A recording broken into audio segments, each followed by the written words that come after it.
Nombreux sont ceux qui passent leur vie comme de simples passagers, assis sur un banc de gare, attendant le bon train qui va tout changer. C'est ce sentiment d'être bloqué alors que le monde continue de tourner. C'est peut-être là la plus grande souffrance silencieuse.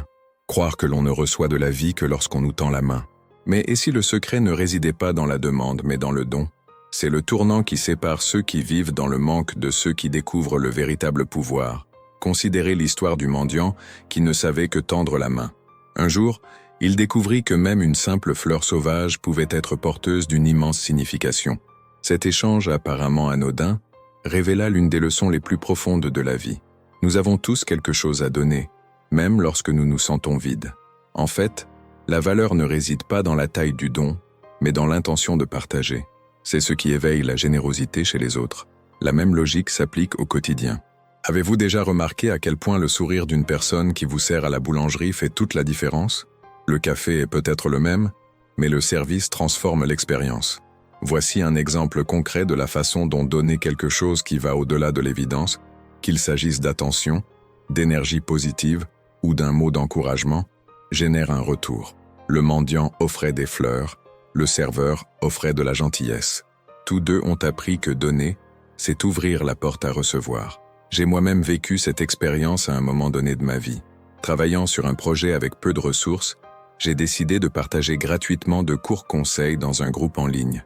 Au début, cela semblait une perte de temps, mais après quelques mois, les gens ont commencé à demander des consultations payantes.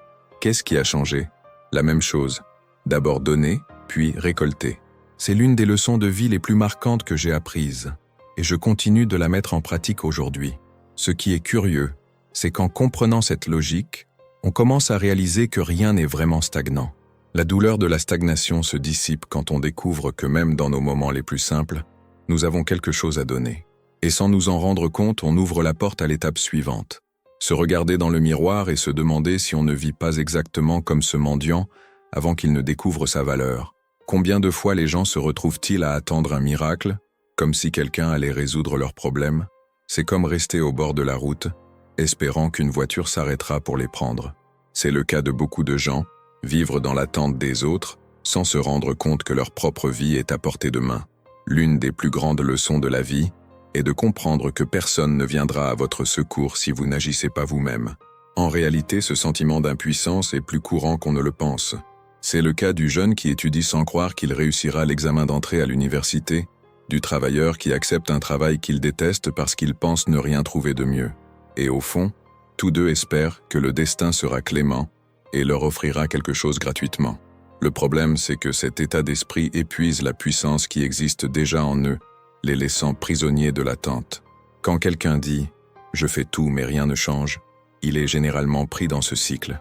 C'est comme courir sur un tapis roulant. Il y a de l'effort, il y a de la sueur, mais il n'y a aucun mouvement. Se sentir concerné par cette douleur est immédiat, car nous sommes tous passés par là à un moment ou un autre. La différence, c'est que certains décident de quitter le tapis roulant et de marcher, même lentement. Le mendiant, en offrant des fleurs, est sorti du tapis roulant de l'inertie. Se regarder dans le miroir et admettre « moi aussi j'ai vécu comme un mendiant » est difficile, mais libérateur. C'est comme se réveiller d'un mauvais rêve et réaliser qu'il est encore temps de changer les choses. Le changement commence à cet instant de prise de conscience, lorsque la personne comprend qu'elle peut choisir une nouvelle identité. Et c'est le premier pas vers la reconquête du pouvoir de décider de la prochaine étape de sa vie. Et c'est précisément là qu'apparaît le besoin d'exemples pour montrer la voie. Car si d'autres ont connu la même paralysie et ont réussi à progresser, pourquoi pas vous? C'est là que nous en arrivons à un point essentiel. Comprendre comment les plus grands esprits de l'histoire ont prouvé que pensée et action vont de pair. Napoleon Hill a dit dans « Réfléchissez et devenez riche » que tout naît d'un esprit cultivé. Cette phrase n'est pas une philosophie facile. C'est un principe universel qui a façonné des destins. Elon Musk, par exemple, n'a pas commencé à posséder des fusées. Il a débuté avec une vision claire et audacieuse de l'avenir. Steve Jobs n'est pas né créateur d'Apple. Il croyait simplement pouvoir insuffler de la puissance dans chaque détail de la technologie et du design. Ces exemples montrent que les grands entrepreneurs ne sont pas nés de nulle part, tels des mythes intouchables. C'étaient des gens ordinaires qui ont compris très tôt l'une des leçons les plus précieuses de la vie, donner avant de demander. Jobs a offert au monde une expérience révolutionnaire avec le Macintosh, tandis qu'Elon Musk a proposé des solutions pour l'énergie et les transports. Le retour sur investissement a été obtenu grâce à la constance et à la vision de l'entreprise. L'équation est simple, mais rarement appliquée. Et peut-être la question qui se pose est-elle, s'ils ont réussi, pourquoi tant d'autres n'y parviennent-ils pas? La réponse ne réside pas dans un manque de talent, mais dans la croyance que le pouvoir n'est entre les mains que de quelques-uns.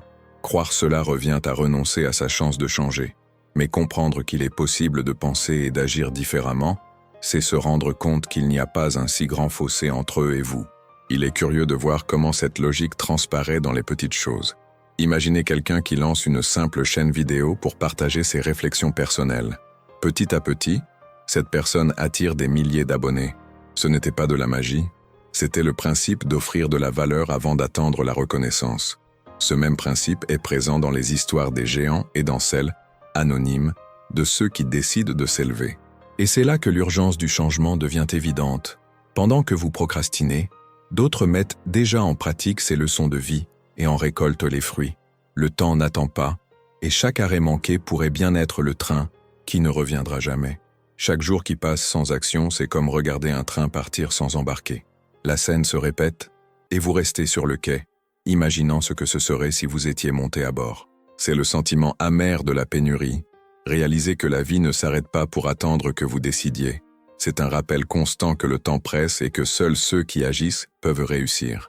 Le pouvoir réside dans le fait de comprendre cela avant qu'il ne soit trop tard. Nombreux sont ceux qui passent leur vie à mendier des miettes, alors qu'ils pourraient bâtir des empires personnels. C'est comme attendre une promotion qui ne vient jamais, alors qu'on aurait pu créer sa propre entreprise. Cette urgence de se libérer de la passivité est ce qui distingue ceux qui se plaignent de ceux qui réussissent. Le mendiant de l'histoire l'a compris lorsqu'il a compris que chaque pièce était achetée et non donnée. Imaginez toutes les opportunités qui se sont évanouies sans que vous ne les remarquiez. Peut-être une formation que vous n'avez pas suivie, une personne que vous n'avez pas rencontrée, une idée que vous n'avez pas mise en pratique. Le plus curieux, c'est que vous ne vous en rendez compte qu'avec le recul et la mesure de l'énergie gaspillée par la peur ou l'indécision. La douleur de l'échec est toujours plus grande que l'effort fourni. C'est comme cette célèbre citation « Le meilleur jour pour planter un arbre, c'était il y a 20 ans. Le deuxième meilleur jour, c'est aujourd'hui. » C'est l'une des leçons les plus douloureuses de la vie, car elle révèle que chaque retard est un retard dans votre propre croissance.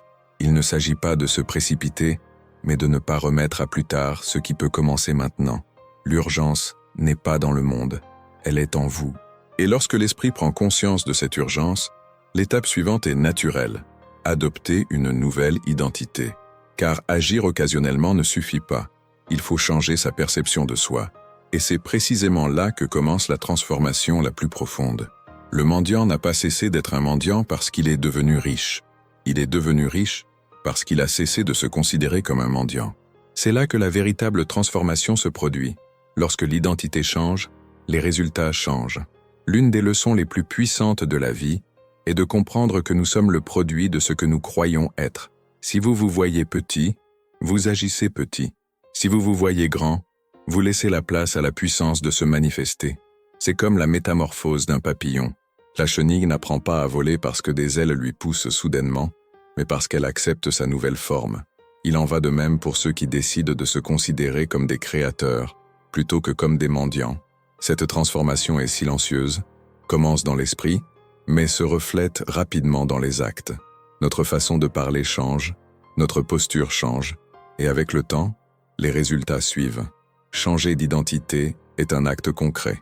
Quelqu'un qui se prétend timide peut commencer par accepter de petites invitations à prendre la parole en public, jusqu'à gagner en confiance. Quelqu'un qui se considérait comme pauvre peut étudier la finance et se familiariser avec des placements simples comme Treasury Direct ou des actions de société solides. Il ne s'agit pas d'avoir beaucoup, mais d'adopter la posture de quelqu'un qui est déjà capable d'en gérer davantage. Cela renforce la confiance, et la confiance est synonyme de pouvoir. Je me suis même surpris à répéter des phrases comme « ce n'est pas pour moi », jusqu'au jour où j'ai réalisé que c'était précisément cette croyance qui me maintenait bloqué. En changeant de discours, des opportunités ont commencé à apparaître, presque comme si le monde avait changé. Mais ce qui a changé, c'est moi, car mes actions ont commencé à refléter une nouvelle identité. Et c'est cette renaissance que chacun peut vivre. Et lorsque cette transformation se produit, une nouvelle prise de conscience émerge. Vous n'êtes pas seul sur ce chemin. Des milliers de personnes ont déjà suivi le même chemin et prouvé que c'était possible. Et c'est là qu'intervient la preuve sociale, démontrant que le changement n'est pas un rêve, mais une réalité pour beaucoup. Il n'est pas difficile de trouver des histoires de personnes qui ont changé de mentalité en changeant d'état d'esprit. Il y a d'anciens toxicomanes devenus orateurs, d'anciens endettés devenus investisseurs prospères, d'anciens anonymes qui ont créé des mouvements puissants. Ces histoires ne sont pas de la fiction, elles sont la preuve vivante que les leçons de vie se répètent en tout contexte. L'inspiration réside dans la conviction que le chemin est possible. Pensez à quelqu'un qui décide de se mettre à courir tous les jours. Au début, on souffre, on a mal, on est presque prêt à abandonner. Mais après 6 mois, on court des marathons.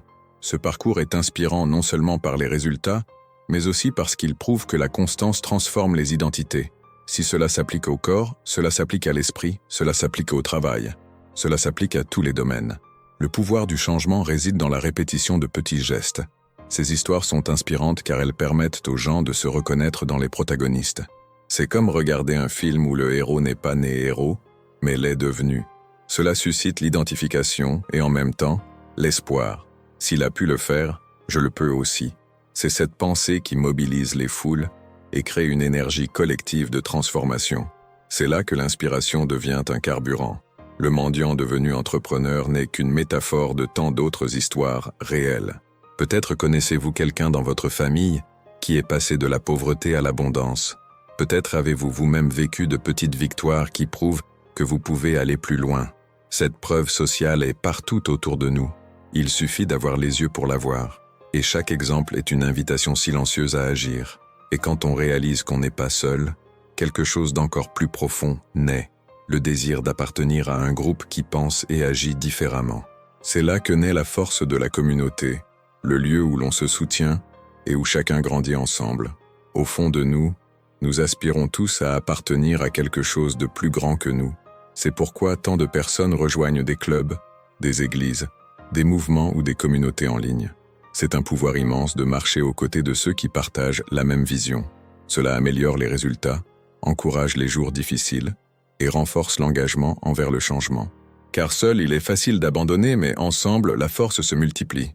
Quand quelqu'un commente une vidéo, ce message m'était destiné, ce n'est pas un simple commentaire. C'est l'aveu qu'il a trouvé un espace où il n'est pas seul.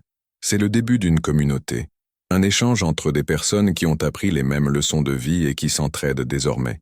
C'est dans cet environnement que les idées fleurissent et que les petites victoires deviennent de grandes réussites. Créer ou participer à une communauté, c'est comme arroser un arbre collectif. Chacun apporte sa goutte d'eau et ensemble, ils maintiennent l'arbre vivant et fructueux.